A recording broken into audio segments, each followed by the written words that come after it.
Hello all welcome back to my channel. ఈరోజు 30 days ఛాలెంజ్లో day 4 temple visit.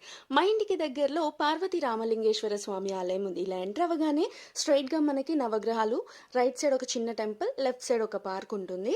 And ఇలా left తీసుకుని వెళ్తే first ధ్వజస్తంభం దర్శనం అవుతుంది. ఇది ఈశ్వర ఆలయం అనమాట ఎంటర్ అవ్వగానే.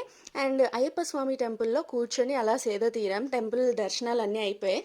నేను మీకు డీటెయిల్డ్గా నెక్స్ట్ వ్లాగ్ చేసి టెంపుల్లో దేవుళ్ళని అందరినీ కూడా చూపిస్తాను. అండ్ ఇప్పుడైతే మా ప్రశాంతత అంతా అయిపోయిన తర్వాత మళ్ళీ స్టార్ట్ అయిపోయాం ఇంటికి. చూసారు కదా ఎంత బాగుందో. ఒక్కసారి టెంపుల్ లుక్ వేయండి. అది ఈశ్వరాలయం. అండ్ ఇది రేణుక ఎల్లమ్మ వారి టెంపుల్.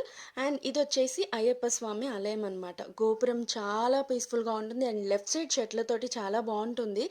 మనకి చాలా స్పేస్ ఉంటుంది. అండ్ ఇలా రైట్ సైడ్ ఏమో మనకి షిరిడి సాయిబాబా వారి ఆలయం. అంతే, టెంపుల్ విజిట్ అయిపోయింది. బయటికి బయలుదేరిపోయాం. Thank you so much for watching.